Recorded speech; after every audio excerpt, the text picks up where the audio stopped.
Hi, and welcome to First Bite, a Nation's Restaurant News podcast. I'm your host, Holly Petrie. Today is Monday, November 14th, and here are your top stories. First, Wendy's to debut a Peppermint Frosty LTO. The new flavor subs in for vanilla and follows summer's popular Strawberry Frosty. Second, Menu Tracker.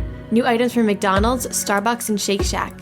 See what chains across the country added to menus this month.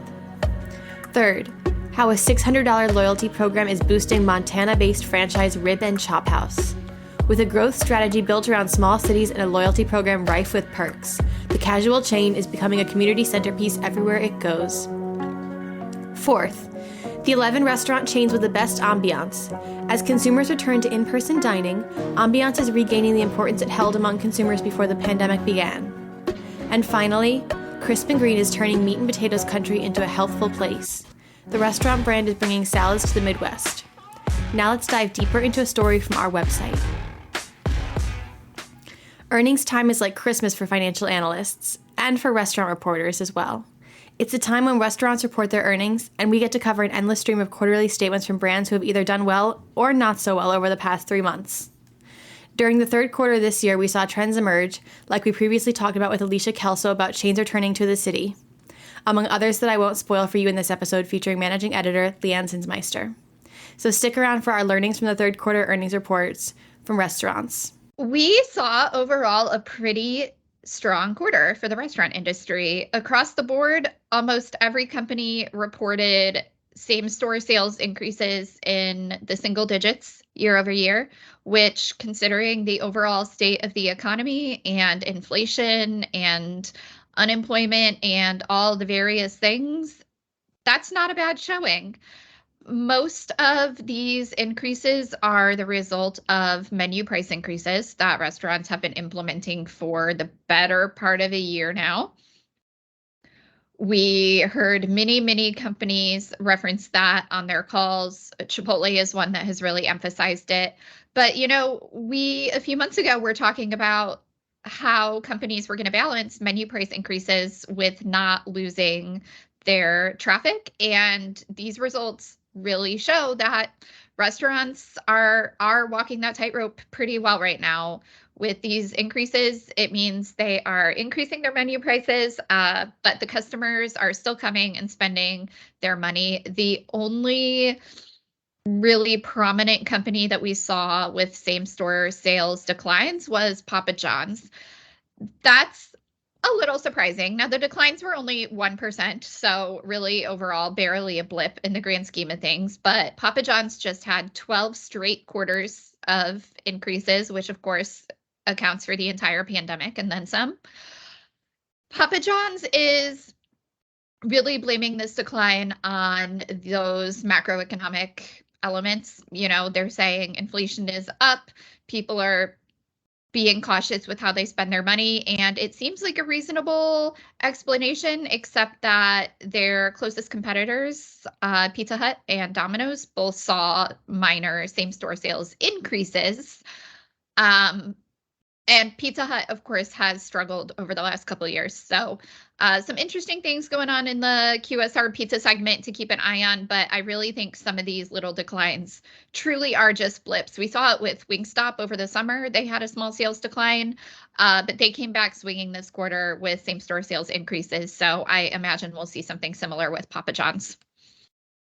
What about casual dining? I mean, we've talked about the movement to downsize people's dining experiences during a time of inflation and during a time of maybe a recession, that people are moving from casual dining to fast casual to quick service. We've heard it in earnings calls. How is casual dining doing? Casual dining in Q3 at least was still hanging in there. What I said about same-store sales increases across the board is also true for the casual dining segment. Now we are seeing some trends like they're continuing to figure out how to play the off-premises game. We've got Applebee's and Chili's both expanding their off-premises program. Applebee's is testing pickup windows, which is something that Texas Roadhouse has been doing for a while. And Chili's just opened an entirely to-go format store in Dallas. So casual dining companies are doing well, but continuing to innovate and really trying to figure out how to hold on to that consumer that might be thinking about going to a Chipotle instead to, save some dollars. Something else we're seeing across the segment, but I'm thinking of it because Cheesecake Factory talked about it a lot, is part of this economic climate right now is the supply chain continues to be a struggle. And right now, most restaurants are really seeing that on the equipment side. So restaurants that have been roaring back are now struggling to open new units because they can't get all of the things that they need to open a restaurant. So the Cheesecake Factory had plans to open some more stores this year. Those units have now been pushed into 2023. Portillo's, the fast casual chain, said something similar. They had a bunch of stores they were planning to open throughout the year this year, and now most of those stores are opening in Q4.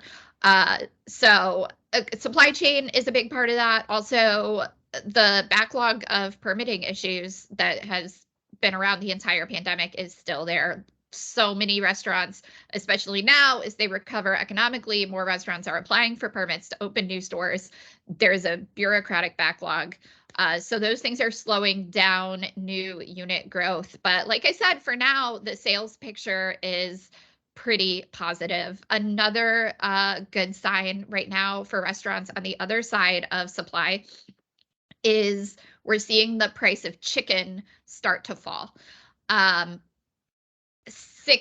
months ago, we were sitting here talking about chicken inflation specifically, and chicken prices are usually the first to go one way or the other when there's a big inflation problem. So we saw it before chicken prices increases and then the price of everything else increased after that. Now chicken prices are falling. Wingstop said it. They're in great shape right now. They did a lot of things this quarter to help their sales, but one thing out of their hands was the price of chicken, and it went their way. Noodles and Company said the same thing. They still are charging their menu surcharge for chicken menu items, but they did say the cost of chicken is down, and that's really helping their bottom line. So hopefully that is a good sign for anyone who serves chicken, but also anyone who's still struggling with inflation on other menu items. Hopefully this is a good sign for the cost of other menu items as well. Now you brought it up a little bit, but I feel like it's something to touch on, and I feel like we heard it in a lot of earnings calls, is new restaurant prototypes. Can you tell me a little bit about these new restaurant prototypes that we've been hearing about in these earnings calls? I mean, Sweetgreen brought it up specifically, is what I'm thinking about. Yeah, no, the new prototypes have been a big thing for the last couple years as restaurants figure out how to work with basically an entirely new consumer. People have figured out that it's possible to take their food home and eat it there. And so restaurants are trying to figure out how to help them do that. So we talked about what the casual dining chains are doing a little bit, but we are also seeing a lot of innovation in the fast casual space specifically right now. So Sweetgreen's an interesting case. They've always sort of referenced themselves as more of a tech company than a restaurant company. I can't remember when it was, but they acquired a chain called Spice that was really known for its technological innovation. And now, for the first time, Sweetgreen is opening Sweetgreen stores that are entirely digital, robotic. It's really a technological innovation more than anything else, which lines up with what we see from Sweetgreen frequently using Spice's technology. So they are opening, I think, is it 2 units? With that technology. So that'll be an interesting one to watch. We're also seeing Panera.